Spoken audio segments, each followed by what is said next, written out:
1 menit lagi ya.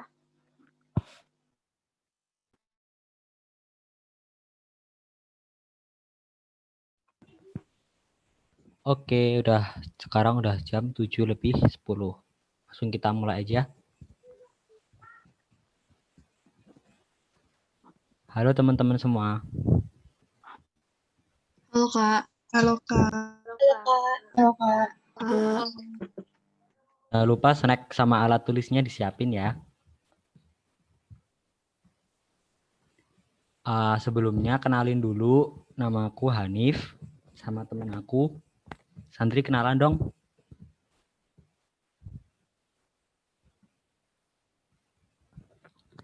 Sandri.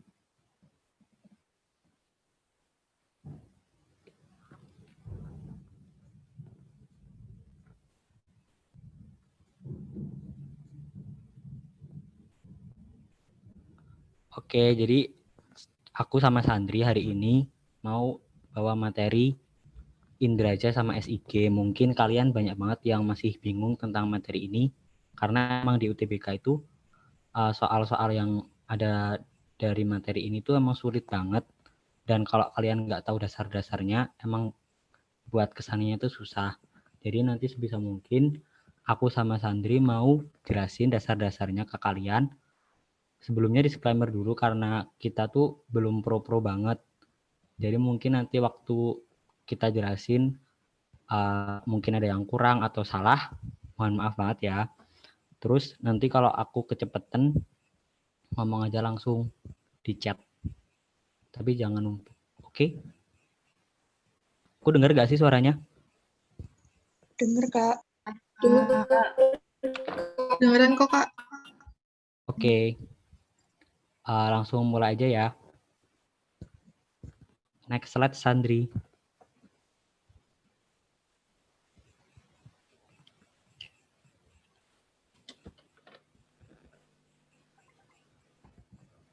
Halo. Halo. Kenalan dulu dong, Sandri. Kedengeran? Hai. Halo, maaf teman-teman, aku habis ngambil minum. Nama aku tadi Sandri.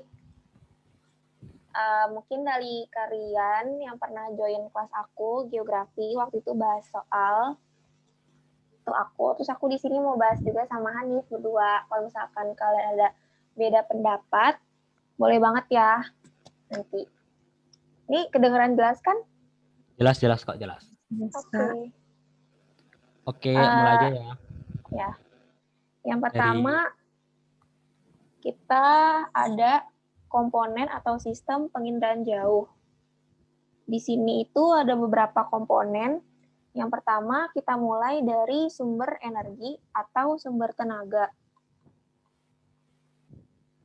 Nah, sumber energi atau sumber tenaga ini dibagi jadi dua. Ada yang pasif, ada yang aktif. Sumber tenaga yang pasif ini kerjanya 12 jam. Apa contohnya? Contohnya itu matahari. Matahari kan cuma bisa bekerja 12 jam ya. Ya, terus dia alami. Terus yang aktif itu dia bisa bekerja selama 24 jam. Jadi seharian penuh. Contohnya itu kayak sonar, radar, sama flash. LIDAR. Ya. Flash. Nah, nanti ya, ini udah sumber tenaga. Ini komponen utama Indraja. Terus yang kedua, ada yang namanya atmosfer. Kalian tahu kan atmosfer apa pengertiannya? Lapisan udara yang memantulkan, menyerap, meneruskan, membiaskan, atau membelokkan. Nah, karena di sini kita pakai wahana satelit, pesawat, drone, sama balon udara, atmosfer pasti dibutuhkan dong. Atmosfer itu pasti dibutuhkan. Pesawat itu adanya di lapisan udara troposfer.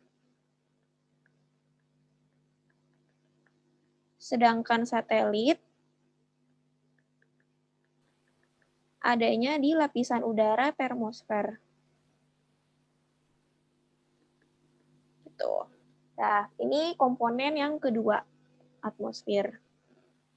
Terus ada lagi nih komponen yang ketiga, yaitu interaksi objek dan tenaga, atau kalian bisa lihat di sini ada pantulan sama ada pancaran. Maksudnya apa sih? Maksudnya interaksi objek dan tenaga ini menghasilkan pemantulan yang menghasilkan rona. Rona itu bisa gelap dan bisa cerah. Nah, kalau misalkan gelap itu pemantulannya rendah dan serapannya tinggi. Kalau misalkan cerah, pemantulannya tinggi dan serapannya rendah. Terus ada sensor. Sensor itu merekam objek yang dibawa oleh wahana. Nah, di sensor ini ada yang namanya resolusi spasial.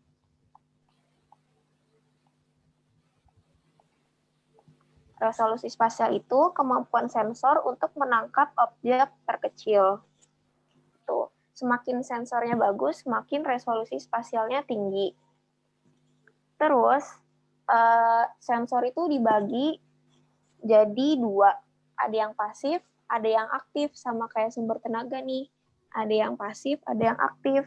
Kalau yang pasif, perekamannya 12 jam, kalau yang aktif 24 jam. Terus, Hanif yang data nih. Oke, habis itu kalau udah disensor, itu nanti akan diperoleh data. Data itu dibagi jadi dua, ada data digital sama data visual. Nah, kalau data digital itu interpretasi dari ininya tuh pakai komputer numerik. Tapi kalau yang data visual itu interpretasi secara manual. Gitu. Nah, kalau udah datanya itu nanti juga bakal menjadi citra sama non citra. Kalau yang citra itu nanti kita akan bahas selanjutnya ya. Dan udah kalau citra bisa bentuk tabel atau data gitu. Nah, terus ini user maksudnya kita ya sebagai pemakai. Terus lanjut kecepatan Selanjutnya. nggak? Kalau kecepatan ngomong ya. Silakan Hanif.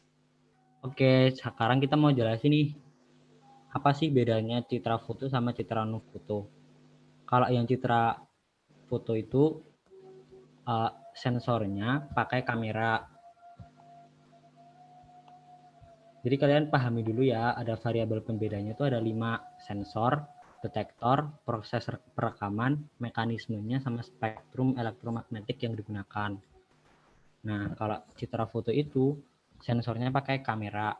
Kalau yang non foto itu nggak pakai kamera, jadi kayak scanner, terus kayak kamera yang detektornya non film gitu. Selanjutnya, jadi menghasilkan non foto karena dia non film detektornya. Lanjut guys. Selanjutnya tuh variabel selanjutnya kan ada detektor. Nah, kalau citra foto ini detektornya tuh pakai film. Tapi kalau citra non foto detektornya tuh pakai pita magnetik. Nah, ini pita magnetik nih gambarnya. Ini dibunturin sama Sandri. Terus ada termistor juga. Tuh, sama fotovoltaik atau fotokonduktif. Itu kalian bisa lihat sendiri gambarnya di Google. Selanjutnya proses perekaman.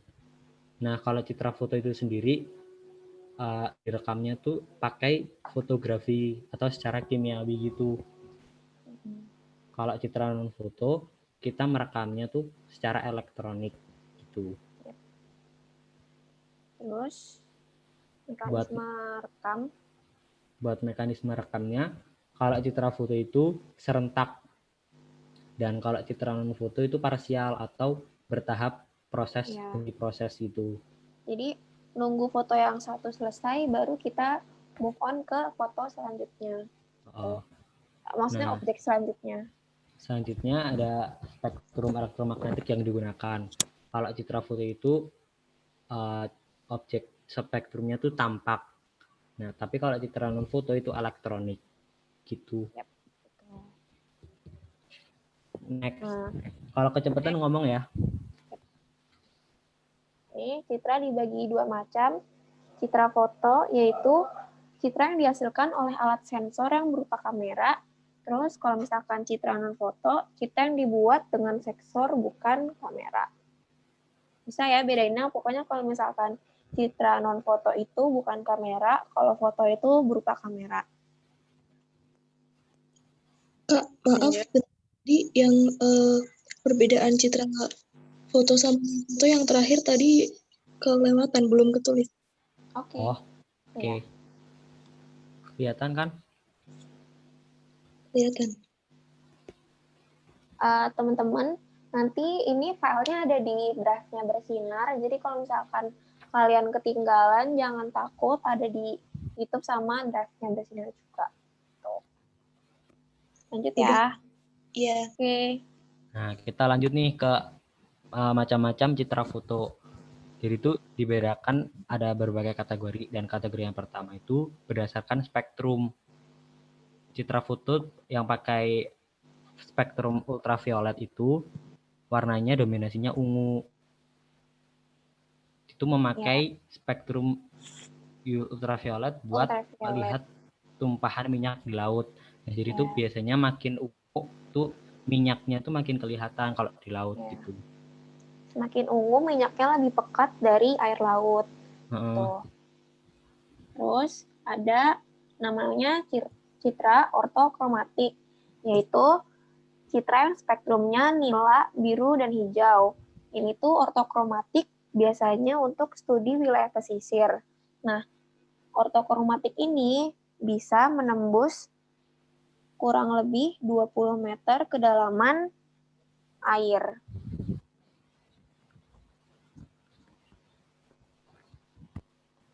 Terus yang ketiga ada pankromatik. Nah, kalau ini paling gampang dibedakan daripada spektrum lainnya, karena kalau pankromatik itu sama dengan mata kita atau sama dengan mata manusia. Jadi warnanya tuh magico hibiniu.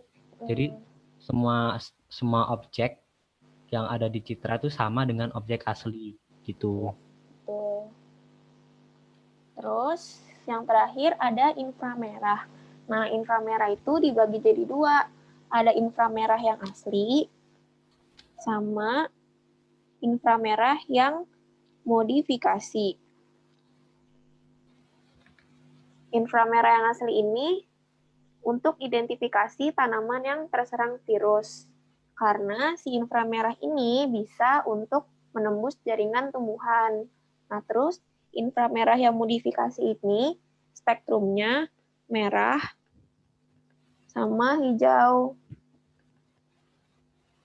Yang modifikasi ini juga untuk studi vegetasi. Terus ini ada foto-fotonya. Nah, ini bisa dilihat ya.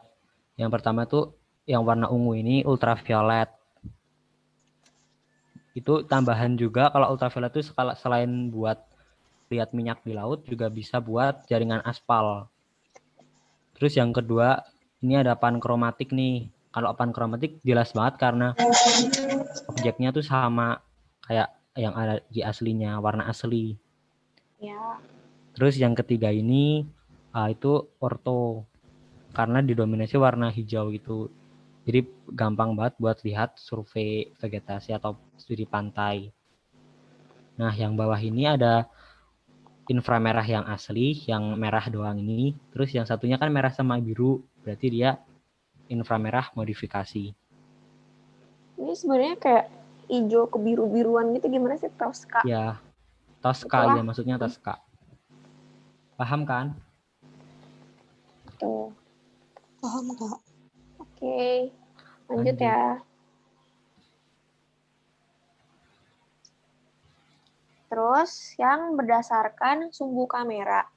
Yang berdasarkan sumber kamera ini dibedakan jadi dua. Ada yang citra foto vertikal sama citra foto condong. Yang vertikal ini sudutnya 0 sampai 10 derajat. Nah, yang miring, sumbu kamera ini tersudut terhadap objek. Jadi gini ya, aku gambar. Jadi misalkan ini objeknya nih. Ini gedung, terus ini gedung, misalkan ada pohon. Nah, ini dibagi dua. Ada yang agak miring dan yang sangat miring. Biasanya aku condong sih, bukan miring makanya. Nah, yang agak miring ini, di sini, horizonnya tidak tampak. Maksudnya horizonnya tidak tampak, si cakrawalanya ini nggak kelihatan, langit-langitnya nggak kelihatan, jadi hanya objek si ininya, perkantoran sama pohonnya. Nah, yang sangat miring ini, cakrawalanya masih kelihatan, yaitu langitnya kelihatan. Ini sangat miring, yang ini yang enggak miring.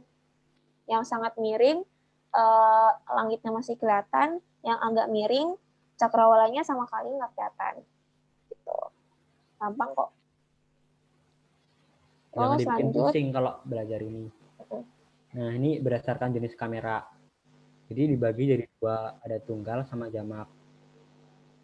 Nah, kalau yang tunggal itu hasil rekamannya tuh dari kamera satu doang atau tunggal. Dan itu daerah liputan yang bisa direkam tuh cuma satu. Kalau yang jamak itu pakai ada dua, yaitu ada tiga, satu kamera beberapa lensa, multi kamera atau multispektral, sama kamera tunggal lensa tunggal dengan pengurai warna.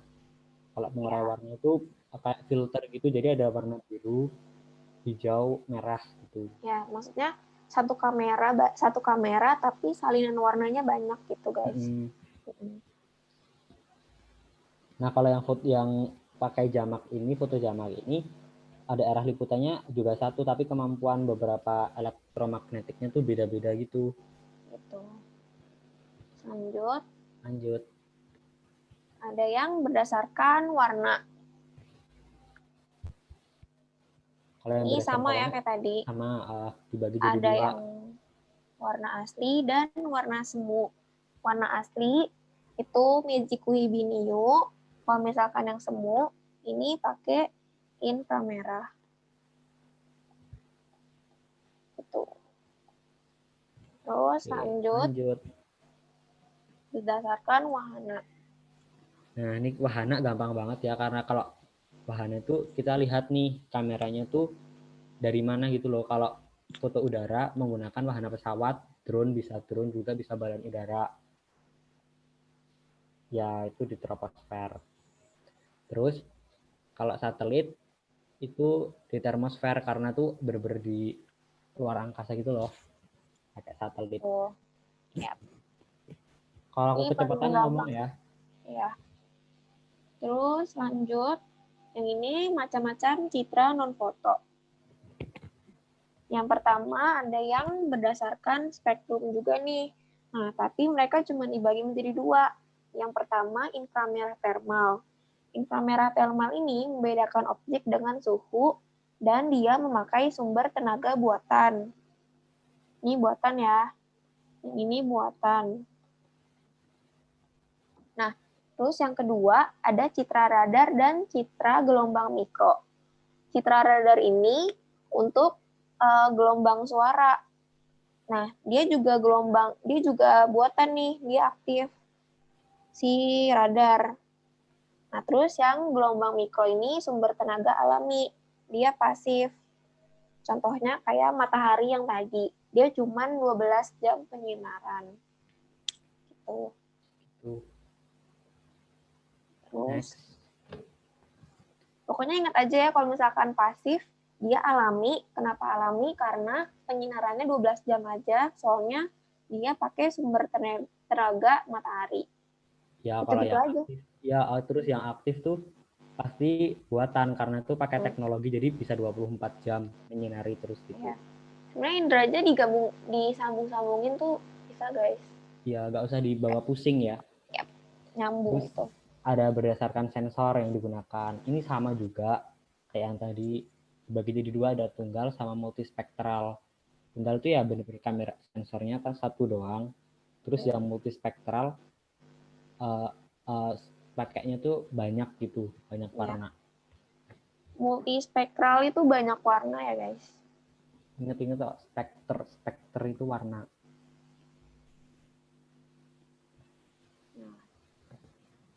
Terus berdasarkan warna yang digunakan. Ini yang ribet sebenarnya. Ya. Tapi kalau misalkan dihafal, nggak apa-apa. Sebenarnya yang keluar cuma ini doang nih. 3 ini doang. Sisanya Sering banget keluar. Nanti Yap. kalian kita tunjukin juga kok contoh-contohnya itu gimana. Itu sama Nah. juga kayak tadi kalau dirgantara itu dibuat di udara, yang satelit itu dibuat dari satelit tuh. Yap, Nah, betul. yang di dunia ini tuh paling sering digunakan tuh ada 3 NOAA, itu gunanya buat lihat cuaca atau iklim di dunia gitu. Ini contohnya bisa dilihat nih di sini. Next, coba Sandri. Nah, ini contohnya gini nih NOAA yang ada di langit Amerika atau US. Itu bisa, kita tuh dari sini bisa lihat nih iklim atau cuaca yang ada di Amerika.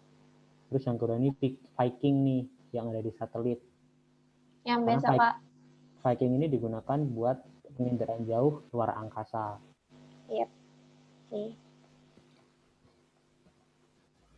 Terus yang ketiga ini ada Landsat. Itu gunanya buat lihat objek permukaan di bumi gitu. Yap. Nah, yang terakhir ini Seasat. Dia spesifikasi untuk laut gitu. Spesifikasinya laut. Ini tuh yang NOAA ini yang biasa kalian lihat di cuaca iklim BMKG gitu loh. Kayak bentar lagi iklim apa gitu. Cuacanya gimana. Gitu. Terus bisa lah kalau misalkan kalian susah ngafalinnya, pokoknya NOAA itu kayak buat BMKG, terus Viking yang gambarnya kayak gini nih, yang kayak buat perang. Kalau misalkan Landsat itu yang buat lahan objek, kalau misalkan Seasat yang di atas laut. Ya, Landsat tambahan juga, kalau Landsat itu juga bisa buat lihat sumber daya di permukaan bumi. Oke, lanjut. Terus ini ada 4 langkah untuk mengenali objek. Gimana nih? Ini juga bisa dikatakan ini tuh cara kita buat menginterpretasi citra. Jadi itu ada 4 tahapan. Yang pertama itu deteksi. Nah, kalau deteksi itu kita tuh memastikan nih keberadaan objek itu secara umum ada atau enggak. Jadi pertama itu kita deteksi dulu. Terus tahapan yang kedua ada identifikasi. Ngapain sih kudu diidentifikasi? Itu tuh kita buat mengenali objek berdasarkan unsur gitu loh. Jadi ini lebih setengah rinci gitu.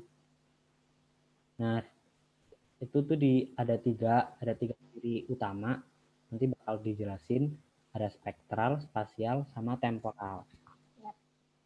Terus tahapan yang ketiga, kalau udah kita identifikasi, kita analisis nih. Jadi kita uraikan nih pola-pola yang udah diidentifikasi tadi. Kita analisis buat dihasilkan menjadi tabel, grafik, atau peta gitu. Terus tahapan yang terakhir deduksi. Kalau deduksi itu kita menarik kesimpulan setelah kita melakukan pengamatan tadi. Jadi tahap terakhir buat penginderaan jauh itu kita dapat kesimpulan apa sih setelah kita mengamati gitu. Ya, penarikan kesimpulan. Terus lanjut ya. Ini ada unsur-unsur interpretasi yang tadi dibilangin Hanif. Ini ada di bagiannya identifikasi. Nah, dia itu dibagi menjadi 3. Rona dan warna ini masuknya ciri spektral. Nah, bentuk, tekstur, ukuran, pola, bayangan, situs, asosiasi ini masuknya ke spasial. Terus umur dan waktu masuknya ke temporal. Nah, buat kalian yang masih bingung, bedanya asosiasi itu, pengertian asosiasi itu maksudnya apa sih? Nah, asosiasi ini maksudnya itu keterkaitan objek. Misalkan kalian interpretasi lapangan. Lapangan itu objek keterkaitannya apa? Pasti gawang. Di sini gawang. Terus misalkan kalian mau asosiasi hutan. Hutan tuh biasanya keterkaitannya objeknya tuh apa? Pohon gitu.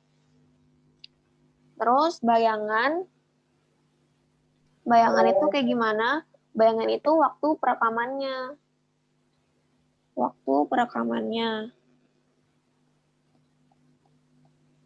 Terus ada yang namanya pola.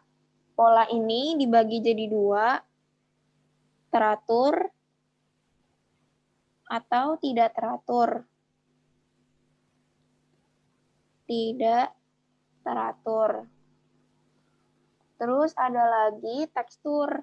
Tekstur ini dibagi 2 lagi. Ada yang halus, Kasar. ada yang kasar. Terus udah. Nah, si umur dan waktu ini kan temporal, berarti dia multitemporal ya, guys. Hubungannya kalau temporal sama waktu, terus kalau spasial tuh kayak tempat gitu, keterkaitan dengan unsur-unsur lain. Kalau Kayak spektral ya misalkan warna gitu. kalian mau interpretasi gunung meletus. Nah, ini berhubungannya sama umur dan waktu, multitemporal. Kayak before after-nya gunung meletus tuh kayak gimana sih?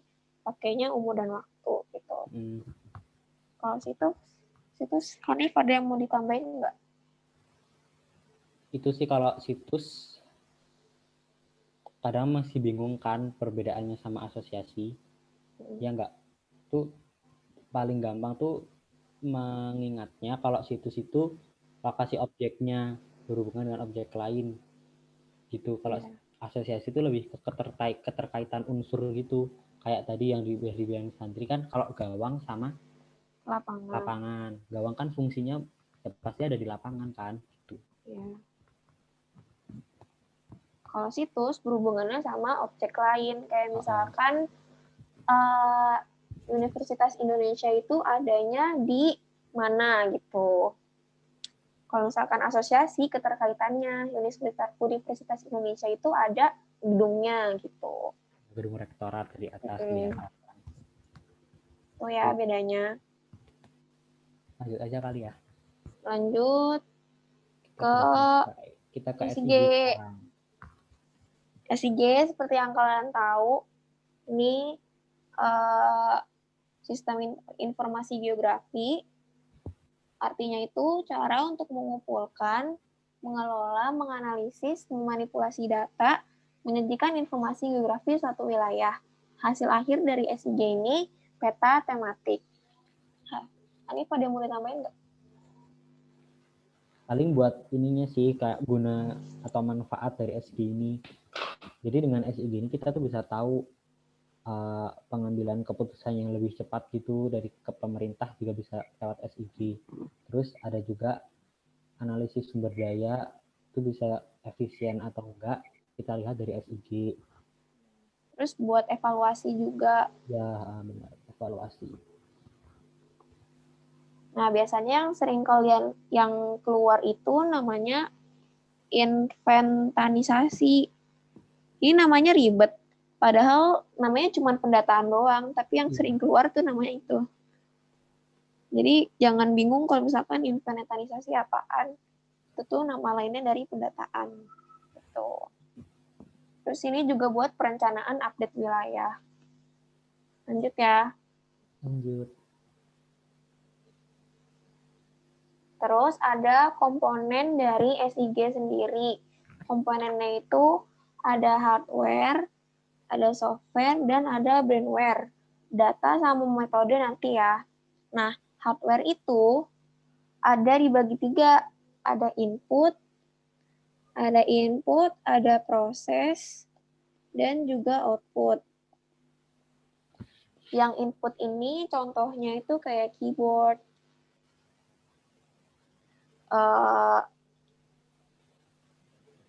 scanner gitu-gitu untuk memasukkan data.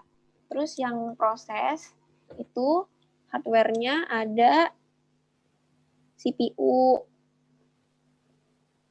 Terus yang output itu biasanya ada monitor atau printer. Ini yang hardware ya. Nah, yang software ini tuh kayak aplikasi-aplikasinya ya nih. Ini kayak ini. Ya, aplikasinya tuh contohnya kayak ArcGIS, terus ada lagi ArcView, namanya tuh ya ada yang namanya ini. AirMapper, banyak banget pokoknya ada Ya, banyak kayak AutoCAD. aplikasi-aplikasinya. Kalian lihat aja di Google. Terus ada people atau brainware. Brainware ini dibagi juga dari dua. Ada yang user, ada yang ahli. Maksudnya apa? Yang ahli ini, yang ahli ini yang membuat, yang ahli yang membuat, dan yang user yang menikmati.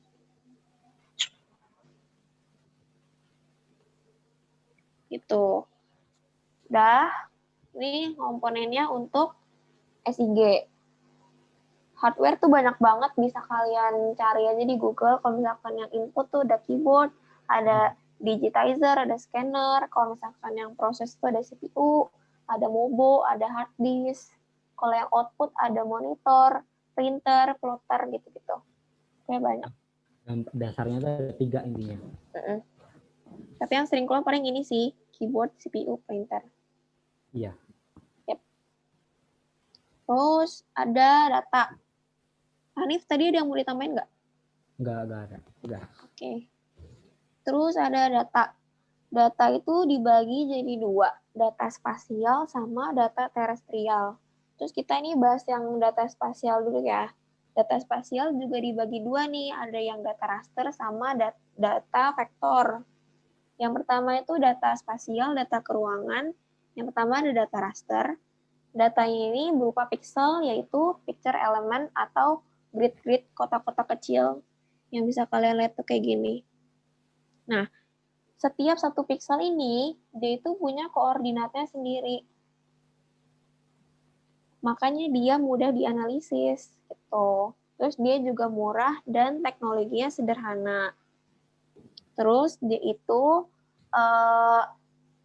hasil PJ, citra, dan foto. Hanif ada mau tambahin nggak? Nggak, udah. Udah.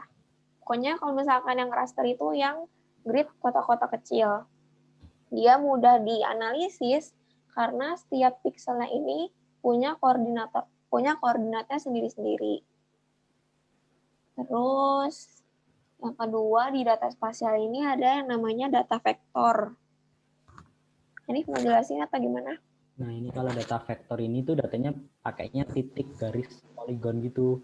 Jadi hubungan antara satu titik ke titik lain gitu. Beda sama grid-grid tadi yang di data raster. Nah, kalau data vektor ini lebih mahal karena teknologi yang dipakai tuh rumit gitu loh. Antara software sama hardware-nya juga lebih rumit daripada data raster yang tadi. Kalau misalkan yang raster tadi kan punya koordinatnya masing-masing, dia gampang dianalisis kan. Nah, yang vektor ini sulit dianalisis gitu, karena dia berupa titik, garis, dan area. Area itu poligon ya. Ya, kalau Ini kata poligon nggak usah bingung. Yep. Kayak di SIG tuh banyak banget kata-kata yang mengecoh, padahal artinya kayak gitu aja. Cuma emang dibuat kita tuh biar bingung gitu. Kalau dengar kata yang kita belum pernah dengar. Yep. Lanjut, terestrial nih. Nah, kalau data terestrial itu udah hasil survei. Itu dibagi jadi dua, ada data kualitatif sama kuantitatif. Kalau kualitatif ya deskriptif gitu, nggak ada acuan ukuran, lebih ke narasi gitu. Kalau yang data kuantitatif itu lebih numerik karena itu ada acuan ukurannya berdasarkan hasil pengukuran. Iya. Pokoknya kalian tahu ya bedanya kualitatif sama kuantitatif apa. Yang kualitatif deskripsi. Deskriptif, kalau yang kuantitatif itu numerik gitu. Iya, betul. Terus tahapan Hanif mau atau gimana? Oke, jadi kalau tahapan ini antara sama Indrajat tadi ada bedanya ya. Kalau yang tahapan SIG itu pertamanya kita tuh input data. Kalau input data itu kita memasukkan data, terus kita manage atau kita kelola, sama kita simpen. Ya. Terus Hasilnya itu ada yang kita simpan tuh hasil penginderaan jauh, hasil peta, sama hasil survei. Lanjut, Hanif. terus kita proses nih, kalau udah kita input, kita kelola lagi, kita manipulasi. Intinya kuncinya tuh dimanipulasi nih. Data yang udah diinput tuh dimanipulasi dan kita analisis gitu. Tuh. Terus kalau Terus, udah kita sajikan deh di tahapan output. Kalau dalam udah bentuk disajikan, peta hasilnya, tematik, tabel, diagram, dan kurva. Terus udah gitu aja sih tahapannya. Lebih rumit Indraja karena kalau misalkan SIG ya udah cuman buat manipulasi datanya aja. Terus udah nih materi terakhir, teknik analisis. Teknik analisis itu ada 4, ada overlay, ada buffering, ada scoring, dan ada networking dan tracking. Yang pertama ini ada overlay. Overlay itu menentukan lokasi tertentu dengan tumpang susun peta. Maksudnya gimana sih? Maksudnya kalau misalkan kalian mau bikin peta kerawanan longsor. Gimana tulisannya? Longsor. Nah, kalian itu butuh tumpang susun peta topografi, peta curah hujan, dan peta jenis tanah. Ketiganya ini pasti punya andil sendiri gitu loh, punya keterkaitan masing-masing untuk membuat peta kerawanan longsor. Topografi pasti kita butuhkan buat kemiringannya, curah hujan juga, dan jenis tanahnya gimana. Udah, pokoknya ini untuk tumpang susun peta, apa yang peta mau kita buat. Terus yang kedua itu ada buffering. Buffering ini membatasi fenomena dengan poligon. Misalkan, sini ada sungai nih. Ini ada sungai. Terus kita mau bikin batas ke utara itu 50 meter dan ke selatan itu 50 meter. Gunanya buat apa? Gunanya untuk pendataan, bisa buat evaluasi, bisa buat perencanaan update wilayah. Gitu. Ini pada yang mau ditambahin? Enggak sih. Cukup jelas. Oke. Ini 50 meter dari tepian ya guys, kurang lebih. Biasanya segitu 50 meter. Terus yang kedua terakhir ada scoring. Scoring itu memberikan penilaian terhadap fenom dengan parameter tertentu. Misalkan kalian ada peta ini, kerawanan gunung berapi. Ini gunung berapinya ya.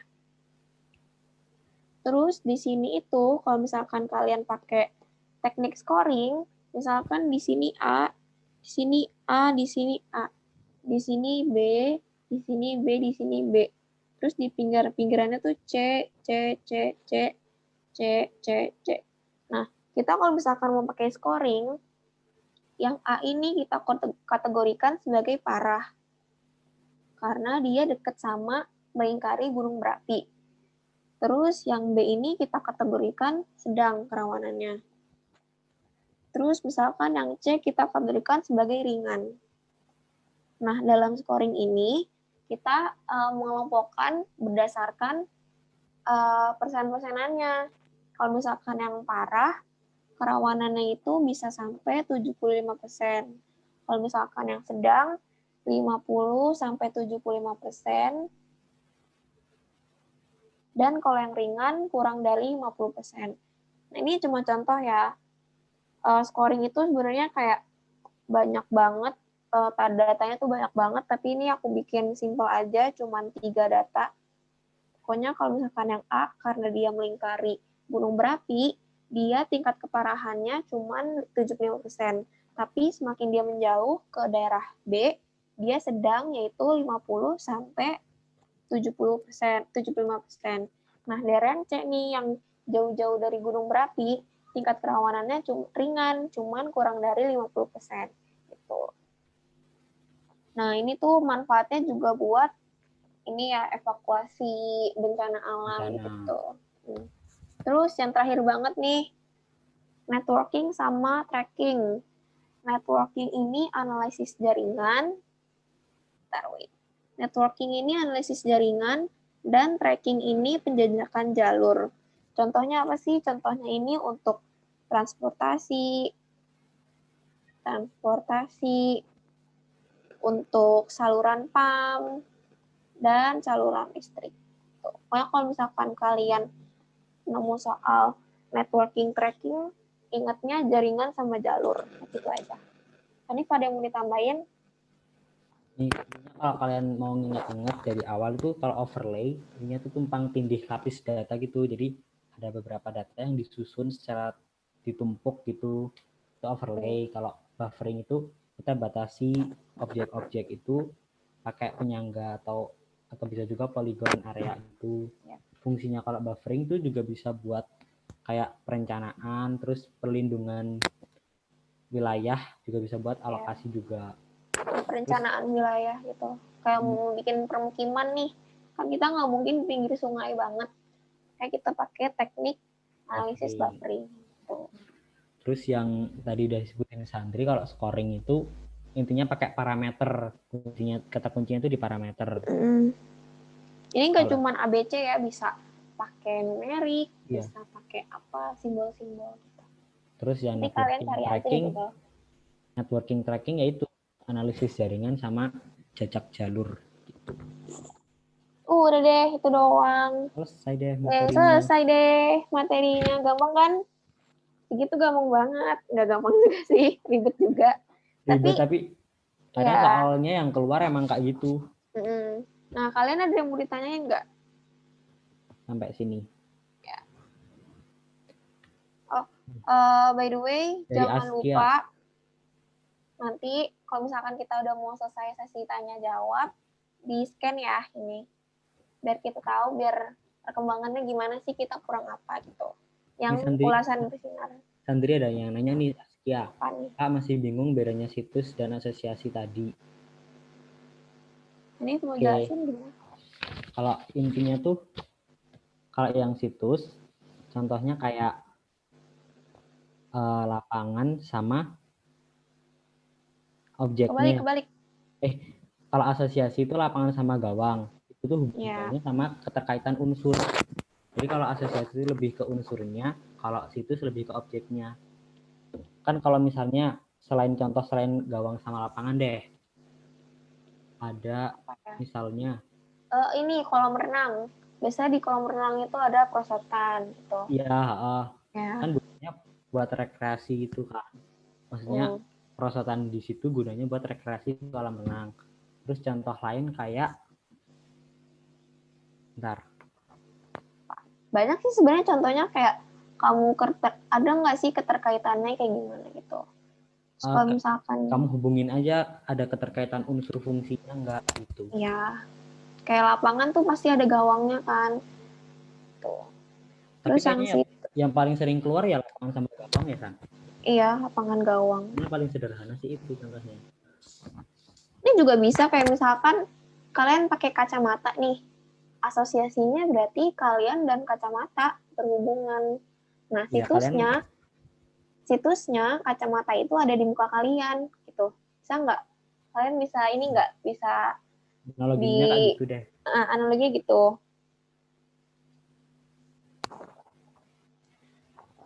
Kayak situs tuh tempatnya tuh objeknya di mana gitu. Udah paham belum? Askia udah paham? Yang situs enggak. Kita pindah ke makasih Askia. Pertanyaan yang lain. Mana? Contohnya sensor aktif atau buatan apakah? Mana? Nah, di mana jadi mungkin bisa jawab. Itu ada di bawahnya Askia yang nanya Talita Sabina. Enggak, ininya di mana? Ini ya. Sensor. Apa ada slide sendiri? Itu tuh contohnya kayak radar. Ada radar, ada lidar. Sini aja lah ya yang kosong.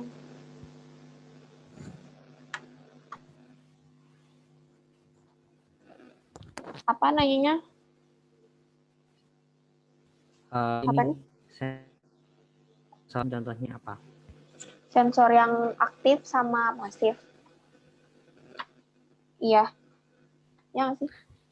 Jadi Dia tanyanya jenis-jenis contoh sensor sensor. aktif atau bukan. Jadi jenis sensor itu ada dibagi. Sensor ini dibagi jadi pasif dan aktif. Sensor yang pasif ini perekamannya cuma 12 jam. Terus hanya mampu menerima.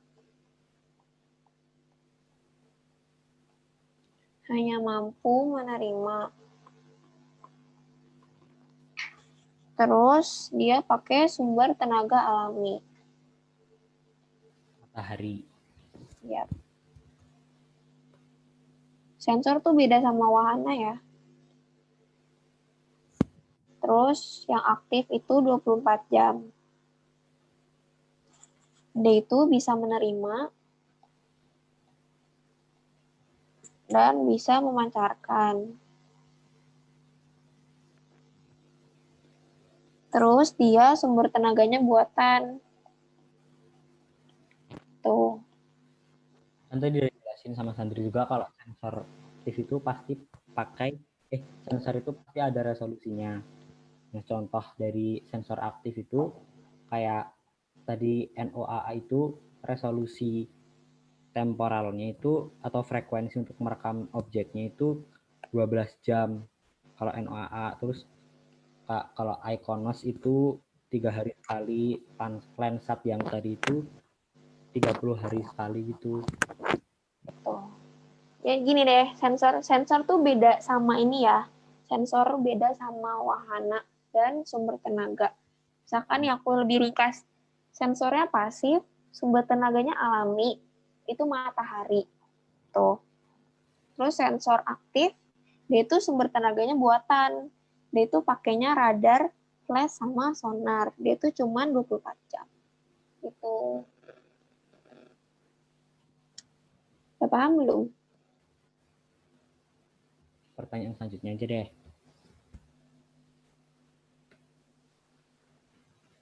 Nih, ada lagi yang nanya, Kak izin bertanya tadi dari bagian SG data factor itu hasil pemetaannya apa ya? Oh, yang SIG data factor. Coba ke slide berapa tadi nanti? Gimana? Data factor. Nah ini. Hasil pemetaan tuh maksudnya ini kan, apa namanya, si data vektor itu menghasilkan hasil pemetaan gitu. Hasil untuk peta, gambaran dari hasil pemetaan. Ya kan, Yus? Iya. Mau Jadi ditambahin nggak? hasil pemetaannya itu ya bentuknya kayak titik-titik gitu, titik-titik garis. Iya.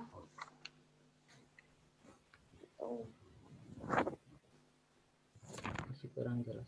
Ini maksudnya data vektor ini untuk hasil pemetaan gitu loh guys. Nah kalau misalkan data yang raster ini untuk hasil penginderaan jauh, citra atau foto.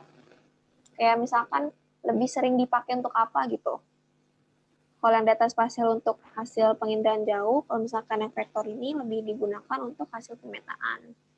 Tuh. Ya, benar banget. Next ke pertanyaan selanjutnya aja kali ya. Oh, kira kayak ada berapa gitu. Soalnya yang raster itu pixel. Ya, berupa titik dan Ini garis. ada yang mau dijelasin lagi tentang bedanya temporal dan multitemporal itu gimana? Itu di mana? Ini dari Adita Rizky tanya. Enggak di mananya? PPT-nya. Oh ini PPT. Jadi kan kita sering banget kan ngomong temporal. Temporal itu hubungannya sama waktu guys. Ya. Kalau misalnya multitemporal berarti waktunya tuh banyak, itu jamak, paham gak sih? Kayak waktu yang digunakan untuk merekam objek itu juga banyak gitu. Multitemporal ini contohnya kayak misalkan untuk gunung berapi gitu loh, kayak misalkan before after-nya gunung berapi tahun 2012 sama gunung berapi 2020, apakah dia mengalami perubahan? Nah, dia kan berarti pakai interpretasi umur dan waktu ya. Itu. Jadi kita bandingin yang 2000 berapa tadi, San? Misalnya Misalkan 2010, 2012 sama 2020. ya itu multitemporal. Itu multitemporal. Ada lagi? Pokoknya kalian ingat aja kalau misalkan temporal ini berhubungan atau mengenai waktu. Tuh. Kalau spektral pasti hubungannya sama warna. Ya. Spasial pasti tempat. Nih, ada lagi nggak soal tahapan input, proses, dan output? Sama. Jelasin. Ini jalan yang mana? Yang ini yang SIG kan ada input, proses Nih, sama ya. output.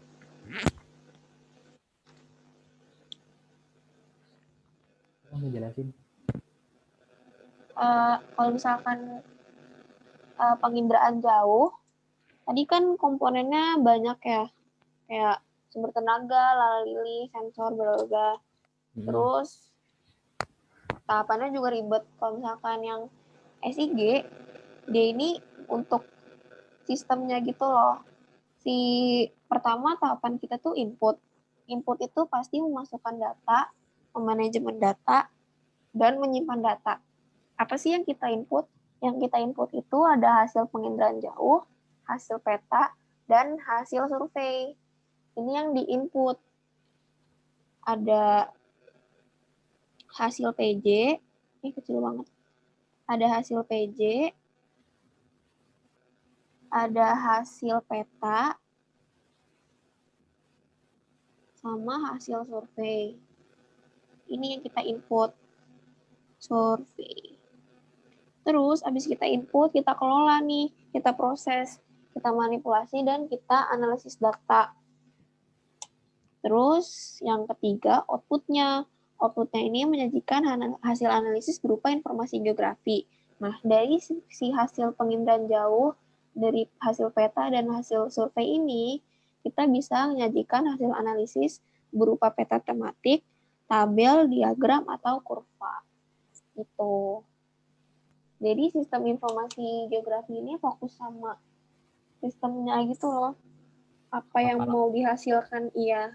Ya, kalau Indraja tadi fokusnya ke gimana sih kita prosesnya buat merekam objek-objek tanpa bersentuhan langsung dengan objeknya.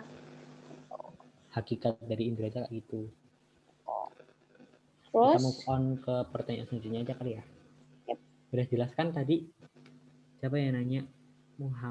Mahdiah Trinabila. Udah jelas ya? Pankromatik hitam putih. Pankromatik itu kan yang sesuai dengan mata manusia. Jadi yang mungkin yang tadi contoh yang aku kasih tahu ke sini itu emang gambar objek aslinya itu kayak gitu. Jadi nggak terlalu nggak melulu hitam putih gitu loh. Kan kita bisa lihat nih ada genteng rumah warnanya merah, terus jalan warnanya abu-abu, pohon warnanya hijau. Terus kalau misalkan yang hitam putih, ya udah hitam putih gitu. Tapi hitam putih kan warna asli ya, sama aja. Iya. Kecuali kalau emang misalnya ini kita nge-shoot dari atas pantai. Kan pantai emang pasirnya pasir hitam. Terus buih-buih ombaknya warnanya putih itu hitam putih karena emang warnanya Himejiko Ibinyu gitu kalau pankromatik. Sensor itu, tadi contoh sensor itu sama kayak sumber tenaga. Bukan sama, dia lebih berhubungan gitu. Sensor sama sumber tenaga itu berhubungan gitu loh. Itu dua komponen yang berbeda tapi masih satu alur gitu. Sebenarnya kalau misalkan dirinciin juga sama sih, tapi dia beda pengertian. Sensor sama sumber tenaga kan beda, tapi sama aja. Kalau sumber tenaga kan tenaga penggeraknya, kalau sensor tuh lebih ke buat proses buat merekam objeknya gitu. Tuh. Terus ini kita sampai 810 kali ya. Ya. Ini Untuk adalah citra foto jamak, pengurai warna. Pengurai warna itu satu kamera salinannya banyak. Tuh. Kalian cuma punya satu kamera nih. Tapi kamera kalian itu salinan warnanya banyak. Itu namanya pengurai warna. Tuh. Kayak apanya ya? Kayak filternya tuh banyak gitu. Ya nggak nih? ya. Oke. Teman-teman jangan lupa ini yang ngisi ulasan. Ya, yang dikirim Rafli. Kak mau nanya, ini nanti ada PPT-nya Kak? Ada. Ada nanti PPT-nya bisa dilihat di Google Drive. Dikirim di Twitter gitu ya Kak?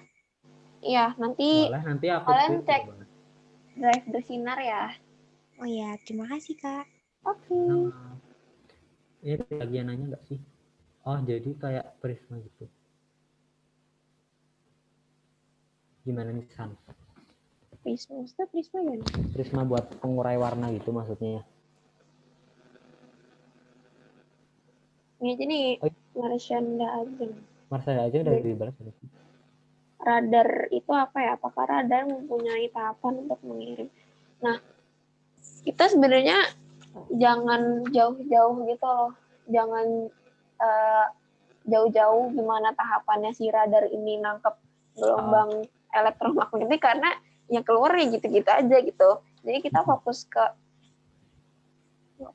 yang penting aja. Kalau misalnya buat tambahan informasi nih, kalau radar itu kan singkatannya dari radio detection and ranging kalau nggak salah. Ya.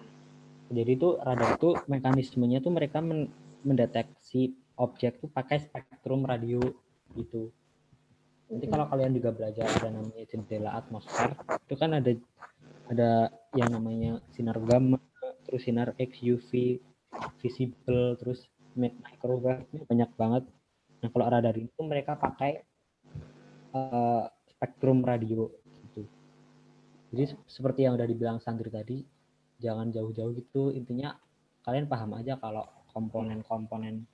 Tapi kalau misalkan kalian kepo, nggak apa-apa, searching aja. Soalnya kita juga nggak terlalu jauh ngedalemin penginderaan jauh sama SIG. Kita cuman nyampain apa yang pernah kita pelajari waktu kita belajar untuk SBMPTN. Tahunya nggak ada TKA. Iya, ternyata nggak ada. Semoga besok ini keluar. Tapi kalau semoga aja kalau SIG yang keluar yang kayak gini-gini aja. Kayak gini-gini aja, nggak usah sulit-sulit gitu. Amin. Nanti kapan-kapan kita bahas UTBK Geo lagi. Ya. Oke, Marsanda Ajeng. Itu Jessica. Tadi gimana nih Sandri? Ya aku nggak, maksudnya Prisma gimana?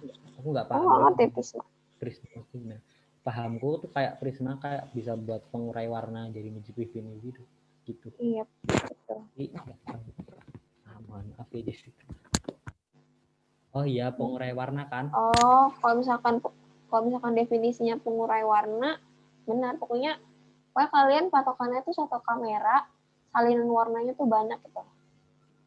Kayak kalian punya satu kamera tapi bisa punya salinan warna sampai 3 atau 5. Bisa ngasilin foto yang warnanya berbeda. Gitu. Sama. Ada lagi? Jangan lupa ngisi ulasannya nggak apa-apa. Jujur aja nulisnya, misalnya kakaknya Kak Hanif jelasinnya belibet itu tulisnya nggak apa-apa. Karena emang belibet. Keunggulan SIG itu efisien, efektif, terus bisa 3 dimensi. Gitu. Maaf Kak Sandrina mau nanya lagi. Ya silahkan. Ini yang di link Bersinar Project itu materinya emang lagi kosong apa drive-nya? Kenapa? Drive materi yang di Bersinar Project-nya memang lagi kosong Kak. Nah, Kak. Iya, yang ini belum dimasukin. Aku baru masukin UTBK Geografi yang minggu kemarin. Yang lainnya juga masih ada yang kosong ya ini Kak? Kayak menyinari PBM. Tidak ada dokumen. Oh, misalkan nggak ada dokumen itu berarti belum ada kelas gitu loh. Jadi Oh, kita setiap ada kelas masukin, setiap ada kelas masukin. Ya, Gitu. nunggu ada kelasnya dulu ya. Iya sih. Makasih Kak. Oke. Ada yang mau nanya lagi nggak? Ada yang mau nanya lagi? Kalau nggak ada, langsung ini kali ya, dokumentasi. Udah jam 20 lebih 10 sekarang. Itu ada yang Oke. nanya di Apa? chat, Apa nih? boleh jelasin keunggulan SIG nggak, Kak? Tadi udah. Udah Udah. tadi. Udah. Oke. Di bank nih. Oke. Ya, aku berhenti share screen ya. Kalian udah isi kan? On mic aja nggak apa-apa. Jangan lupa ya ulasannya ditulis. Sama-sama. Mungkin jujur yang jelas ya. Semoga bermanfaat. Maaf ya kalau ngomongnya belibet. Makasih banyak, Kak. Iya, sama-sama. Makasih ya, Kak. Meng, Iya, ini Meng. sama-sama. Hidupin kamera.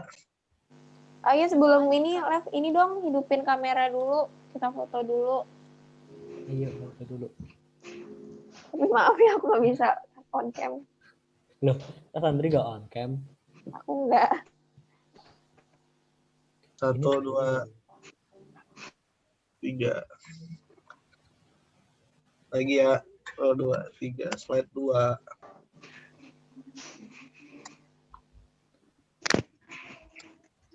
Oke. Oke. Oke, makasih banyak ya udah join. Sama-sama. Sama-sama. Maaf Makasih ya banyak, kalau aku Kak. ngomong Makasih. belibet. Makasih, Kak. Ah, Makasih. Makasih Sama-sama. banyak ya, Kak. Iya. Semangat ya. Semangat semua. Makasih Hanif. Makasih. Sama-sama Ciwi. Chatnya dan ke waiting room. Iya, ini tadi di waiting room terus perasaan dah.